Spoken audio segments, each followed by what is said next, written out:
We're gonna take you through your delivery. Let's look at, I'm gonna show hip line, shoulder line. So coming out of leg lift. So we already noticed you're losing stability, right? So you're loading an internal rotation. So that means your adductors are loading. So it's sitting back into your glutes, loading into your, your external rotators. Is what you got to work on, because that's going to delay rotation. Also, it's going to put you in a position to build more force and power. Okay, and you can also see your front foot is opening here too. So, I mean, you're wide at front foot here, and then you can see on the top. If you look right out of leg lift, look at your hips. See your hips going forward. So ideally, coming out of leg lift, I want my hips to counter rotate, not open, right? So we just want to because this is going down, which is also too, it's adductors, it's quads you're lowering into. That's an opening right out of the gate. So you're opening right out of the gate, and you can see your front foot is landing, even pointing. So it's a big opening early and continuing to open. But you know what it does? It'll get your hip to go ahead. So you'll get this positionally, you'll start to separate.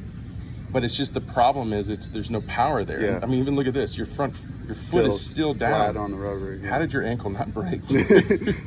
Well, Elijah said I have really good ankle mobility. Jesus, I've never seen ankle mobility like that in my life. Well, that's probably why you have good ankle mobility. Your ankle would have broke. Let's see, like energy wise. So if we look, like when you're looking at, these are speeds. So the red is the hip speed, the green is the trunk speed. Look at the green. See how that nice curve? That means power pushed in and out. That's the power curve, right? That's acceleration, deceleration. If you look at your hip, it's wavy. That means it's lacking power, so it's lacking speed.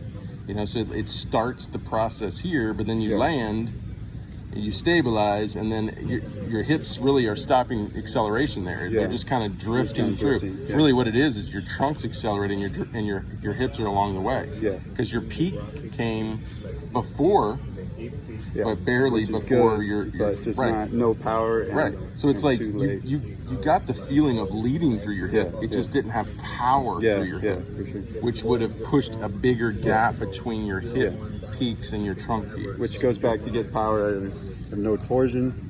So I'm not loading it right. So if you don't load it right, how are you going to get out of it? Exactly. And then two, someone who's like way inside 90 with the throwing arm, that's because your trunk is really rotational. So you're pulling your hand in because your arm wants to fly out.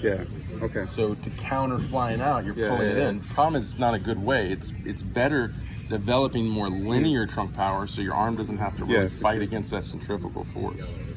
Okay, so as you can see, as you open up, your arm lays back, and everything's in a good position. But look how rotational it is when you're at release here.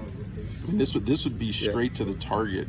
Actually, and the trunk hasn't moved forward at all, barely. I'm trying to get it to where we can actually see straight. Okay, so if that's straight to the target, you're literally facing this way. So you're just so rotational. And if we look at like a kinematic sequence that's more linear, this is actually a linear kinematic sequence. Okay, you're going to see the hips and shoulders are actually peaking together. And then look when your trunk comes around. Look at when your trunk comes out of rotation, your linear trunk energy is just shutting off. So it's obvious if we add these together that your rotational energy of your trunk, which is to the right here, as you can see, stays.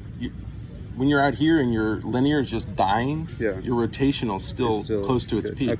So you're way more rotational. And like I said, that's why you're fighting to be inside 90, is you're fighting all that centrifugal force. And you're releasing way off to the side like that. So we got to go back and really emphasize staying loaded, and holding torsion, right? Because if we can go back to here and we can hold torsion, have the knee out instead of in, right?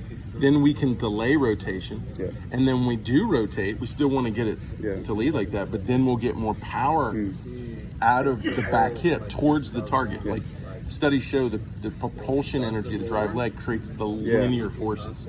So if you maintain that and then you create more linear forces, then your trunk's going to receive more linear energy and go forward. Because right now it just rotates where everything just goes down. And one thought of like a tornado, when you go rotational, everything just goes up. Yeah. And we want everything to go forward. Okay.